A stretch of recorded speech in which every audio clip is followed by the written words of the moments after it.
Malam itu, kampung Sukamaju sepi sekali. Padahal besok hari pahlawan.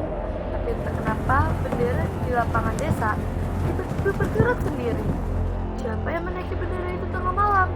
Dan kenapa kain merahnya seperti meneteskan darah?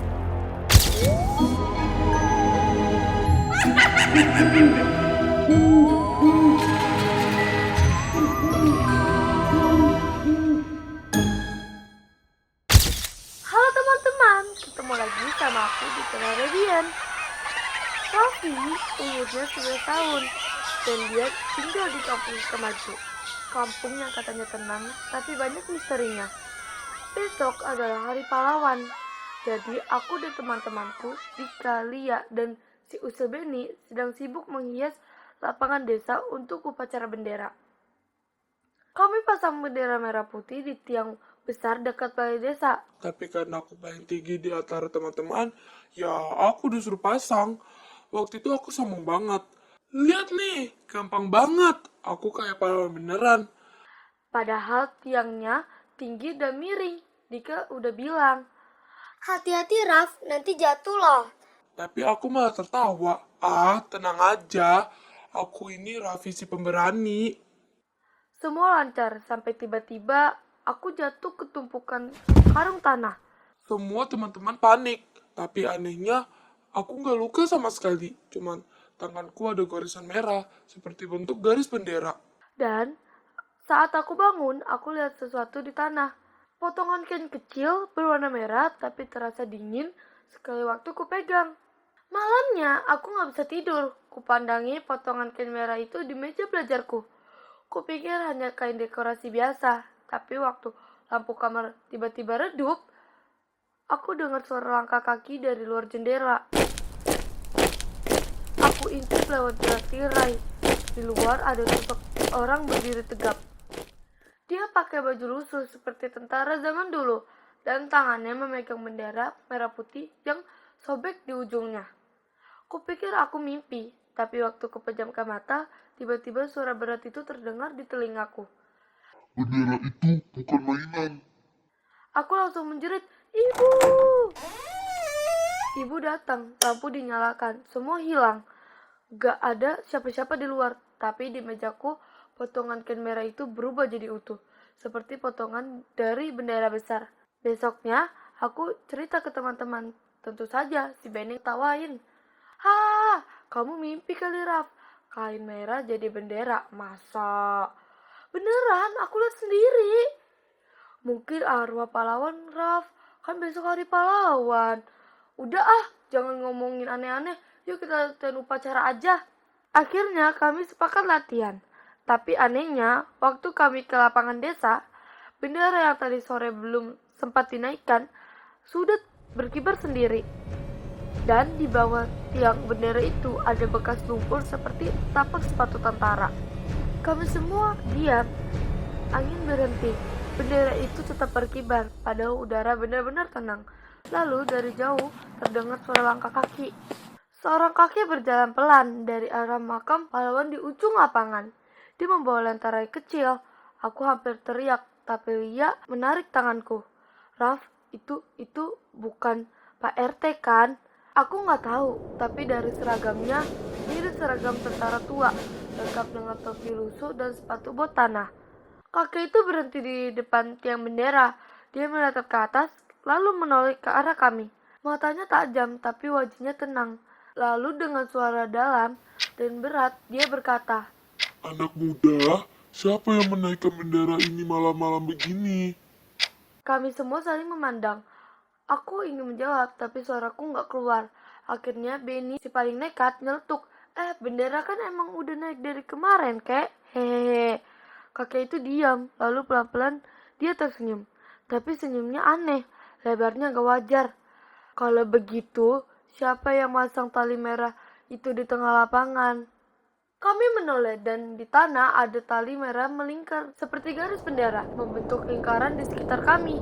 Angin tiba-tiba kencang, lentera kakek padam, semua jadi gelap. Dalam gelap itu kami dengar suara barisan langkah kaki banyak sekali, seperti parade tentara. Aku gemetaran, kupeluk potongan kain merah yang masih kubawa di saku. Dan waktu ku coba angkat tangan, kain itu menyala redup seperti bara api. Cahaya itu menerangi sekitar kami, dan cahaya itu kami lihat jelas. Di sekeliling lapangan berdiri puluhan bayangan tentara dengan seragam pahlawan zaman dulu. Mereka berdiri tegak, memegang bendera. Mereka semua menatap ke arahku, dan salah satu dari mereka maju ke depan. Dia kakek itu, tapi sekarang wajahnya bersinar lembut. Terima kasih nak, bendera kami akhirnya dikibarkan lagi. Aku hanya mengangguk, tapi anehnya tiba-tiba Benny malah nyeletuk lagi. Kakek, jadi kalian mau hormat bendera sekarang atau ngelatih kami baris? Hehehe. Aku kira kami bakal dikejar, tapi tiba-tiba semua tentara itu mengangkat tangan dan mereka memberi hormat kepada bendera yang berkibar di malam itu. Jaga bendera ini baik-baik, anak muda. Bukan cuma kain, tapi darah dan nyawa orang-orang yang mendahului kalian. Angin berhembus lagi, dan satu persatu sosok itu hilang, seperti kabut terbawa pagi. Kami semua terdiam lama, sampai akhirnya Benny berkata, jadi besok latihan upacaranya bareng mereka lagi gak nih? Aku gak tahu kenapa, tapi malam itu rasa takut kami langsung hilang. Mungkin karena ternyata arwah para pahlawan kampung itu gak marah. Mereka cuma mau diingat. Besok paginya, upacara Hari Pahlawan berjalan lancar. Bendera merah putih berkibar indah di bawah cahaya matahari. Dan anehnya bendera itu tampak seperti baru dicuci, bersih sekali. Padahal semalam tidak ada yang menyentuhnya. Mungkin para pahlawan bantu kita ya. Iya, biar upacaranya sempurna. Aku tersenyum, lalu melihat ke tanah di bawah tiang bendera. Ada bekas tapak sepatu dan tulisan kecil di pasir, seperti huruf-huruf yang baru dibuat angin. Terima kasih sudah menghormati kami. Dan di sebelah tulisan itu ada topi tentara kecil yang belum pernah kulihat sebelumnya. Kami simpan topi itu di balai desa. Sampai sekarang setiap tanggal 10 November topi itu selalu bersih sendiri. Kadang kita baru sadar betapa berharganya sesuatu setelah kejadian aneh membuat kita takut kehilangan. Malam itu aku belajar sesuatu. Bendera merah putih bukan cuma kain biasa. Di setiap helainya ada kisah orang-orang yang berani, yang rela berjuang tanpa pamrih supaya kita bisa hidup damai. Dan aku juga belajar satu hal lagi, kesombongan itu kecil tapi akibatnya besar. Waktu aku sombong, aku lupa menghargai kerja teman-temanku, lupa berhati-hati, lupa bersyukur. Tapi malam itu para pahlawan datang mengingatkanku dengan cara yang gak akan pernah kulupakan. Jadi kalau kamu lagi ngerasa paling hebat, ingatlah, di balik kemampuanmu ada orang-orang yang dulu berjuang supaya kamu bisa belajar, bermain, dan hidup tenang hari ini. Jangan pernah meremehkan jasa orang lain sekecil apapun, karena tanpa mereka, kita mungkin tidak akan berdiri di tempat kita sekarang. Oh iya, sejak malam itu, kami punya tradisi baru di kampung Sukamaju. Setiap malam sebelum Hari Pahlawan, kami pasang bendera kecil di depan rumah masing-masing dan biarkan berkibar sampai matahari pagi datang. Dan katanya kalau kamu pasang bendera dengan tulus, kamu mungkin akan mendengar langkah kaki lembut dari arah makam pahlawan. Bukan untuk menakuti, tapi untuk menyapa. Hehehe, tapi kalau kamu dengar, jangan takut ya. Mungkin itu cuma para pahlawan yang keliling cek siapa aja masih ingat perjuangan mereka. Aku Raffi dari kampung Sukamaju, dan aku percaya menjadi pahlawan gak harus berperang. Cukup berani berbuat baik, walaupun gak ada yang lihat. Selamat Hari Pahlawan teman-teman. Jaga bendera kita tetap berkibar, bukan cuma di tiang, tapi juga di hati.